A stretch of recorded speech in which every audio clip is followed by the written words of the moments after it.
A cannon the size of a school bus is about to fire a rock heavier than a car, and when it does, 11 centuries of history are going to crack in half. You are standing on a wall that has never fallen. Not once, not in 1,000 years. Kings have thrown their armies at this wall and watched them die at its base. And on one specific morning in the year 1453, that streak is about to end. And you are going to see exactly how, minute by minute, decision by decision, until the very last soldier standing. Picture the city first, because you need to understand what is actually at stake here. Constantinople sits on a peninsula, wrapped on two sides by water and guarded on the land side by something engineers still study today. A triple ring of walls stacked one behind the other like a fortress built by someone who assumed every enemy on Earth would eventually show up at once. The first wall is roughly 40 feet of solid stone. Behind it, a killing field. Behind that, a second wall taller than the first. Behind that, another killing field. And behind that, an inner wall studded with dozens of towers, each one packed with archers, crossbowmen, and jars of a chemical weapon so feared that enemy sailors would rather drown than get near it. In front of all three walls, a moat cut deep into the earth. To reach the city, an attacker has to cross open water, climb out soaking wet, scale a 40-foot wall under arrow fire, survive a killing field with no cover, scale a 60-foot wall, survive a second killing field, and then face the tallest wall of all, defended by the most heavily fortified towers in the medieval world. For over 1,000 years, nobody has finished that gauntlet. Armies from half a dozen empires have tried. Every single one limped home, or didn't go home at all. So here is the problem the young Ottoman Sultan Mehmed II is facing in the spring of 1453. He is 21 years old. He has an army of tens of thousands, and every single military mind in Europe has told him the same thing his predecessors were told for centuries. These walls cannot be broken by conventional siege warfare. So Mehmed decides not to fight a conventional siege. He hires a Hungarian engineer named Orban, a man who had actually tried to sell his cannon-building skills to the Byzantines first, and who left disappointed when they couldn't pay him what he wanted. Mehmed pays him, and Orban builds him a monster. This cannon is nearly 30 feet long. It takes dozens of oxen and hundreds of men 2 full months just to drag it from the Ottoman capital to Constantinople, because roads have to be reinforced and bridges rebuilt just to survive its weight. When it fires, it launches a stone ball weighing over half a ton, and the sound alone can supposedly be heard for miles. The barrel gets so much stress from firing that the crew can only safely shoot it a couple of times a day before it needs repairs. But Mehmed doesn't bring one of these. He brings dozens of cannons of varying sizes and lines every single one of them up facing the most legendary defensive wall in the medieval world. On the 6th of April, the Ottoman army arrives and encircles the city completely, cutting it off from the land side entirely. Inside those walls is a population that used to number in the hundreds of thousands, but has shrunk down to a fraction of that after decades of decline, plague, and economic collapse. The Emperor, Constantine XI, has maybe 7,000 defenders to hold roughly 12 miles of fortifications. Do the math on that and it gets ugly fast. There simply are not enough soldiers to stand shoulder to shoulder along a wall that long. Most of the men holding weapons are not professional soldiers at all. They're bakers, merchants, monks, and teenagers who picked up whatever blade or spear they could find in their own homes. Outside those walls, Mehmed has assembled a force that outnumbers the defenders by something like 7 or 8 to 1. And then the bombardment starts. Day after day, the cannons fire into the same weakened sections of wall, over and over, because Mehmed's engineers have figured out something crucial. A wall doesn't need to be destroyed all at once. It just needs to be hit in the same spot enough times that the stone starts to crumble under repeated stress. Every night, exhausted defenders climb out under moonlight to pile rubble, timber, and packed earth into the gaps, essentially building a rough new wall out of debris, to replace the stone one being smashed apart. It works, barely, but it costs them sleep, strength, and time they don't have. Weeks go by like this. The city that once controlled trade between two continents is now surviving purely on its walls and the sheer stubbornness of people who refuse to leave. Mehmed offers Constantine a way out more than once.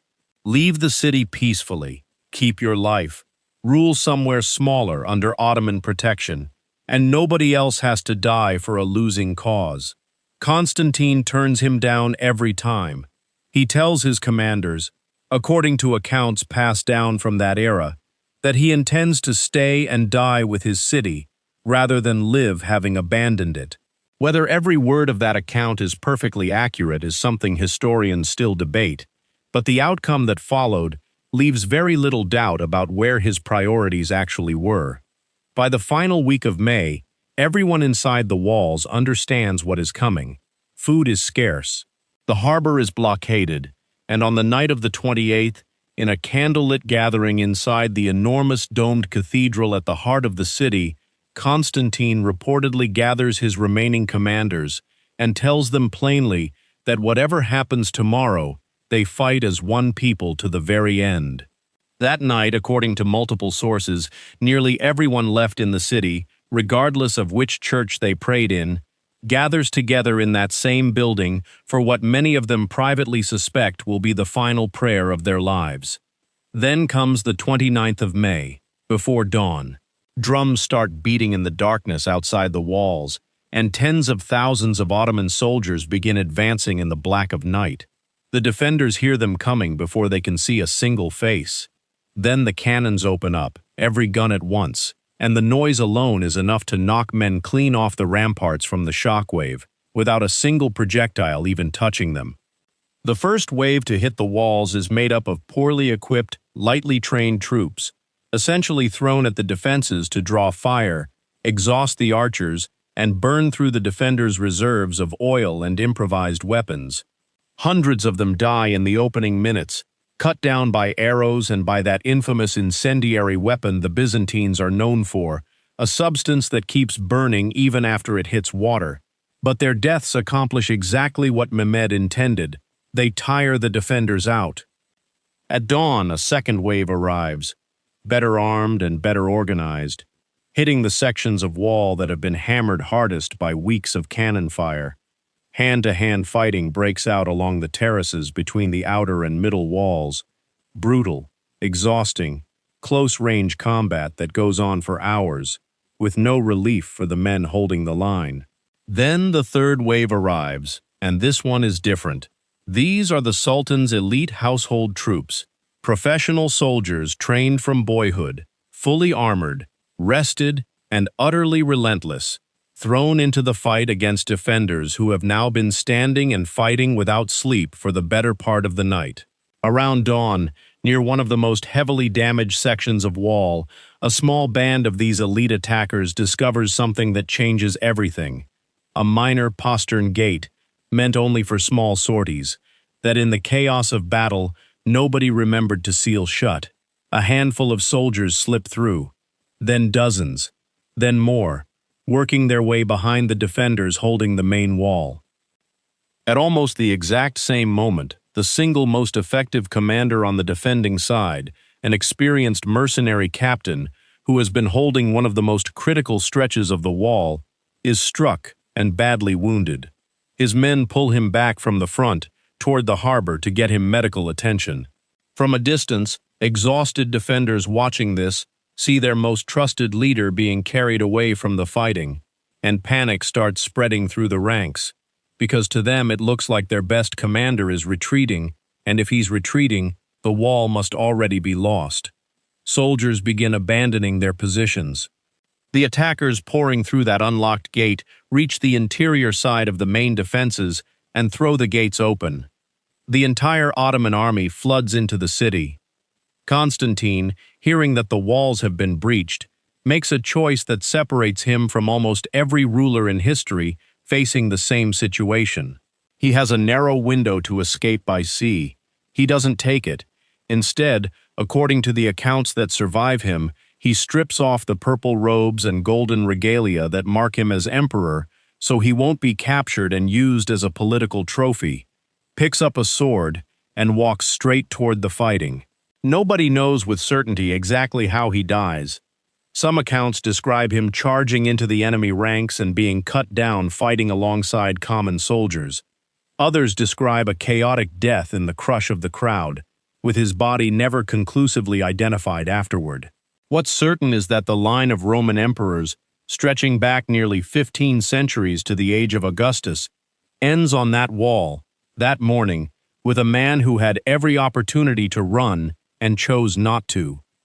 What follows is exactly what medieval armies expected as the price of a besieged city taken by force, and it is not pretty, but 3 days later, the Sultan himself rides into the city and does something unexpected. Rather than tear down its most sacred building, the enormous domed cathedral that had stood at the heart of the city for over 900 years, he converts it, covering the Christian artwork rather than destroying it, and preserving the architecture that still stands today. He declares himself the new Caesar, positioning himself not as the destroyer of the Roman legacy, but as its inheritor. The ripple effects of that single morning reshape the entire world. Scholars fleeing the fallen city carry ancient manuscripts west into Italy, manuscripts of philosophy and mathematics that had been sitting untouched in Byzantine libraries for centuries, and that sudden flood of rediscovered knowledge helps ignite the Renaissance. The old trade routes linking Europe to Asia through this city are suddenly under new management, with steep new tariffs attached, which is a big part of why explorers start looking for entirely new sea routes to Asia within just a few decades, eventually stumbling into an entire hemisphere nobody in Europe knew existed. And perhaps most importantly for military history, every king and engineer in Europe watches what happened to the most powerful walls on the continent and draws the obvious conclusion: stone walls are no longer enough. Within 2 generations, castle design across the entire continent is rewritten from scratch. The walls that held for over 1,000 years and repelled every army sent against them fell in less than 2 months, not because the men defending them were cowards, and not because the stone itself was weak, but because the world outside those walls had changed faster than the world inside them ever could. You can still walk along sections of that same wall in Istanbul today, run your hand across stone that took a direct hit from one of history's largest cannons, and stand in the exact spot where the last Roman emperor is believed to have died fighting rather than fleeing. Tell me in the comments which historical siege you want reconstructed next, because there are far stranger ones than this waiting to be told.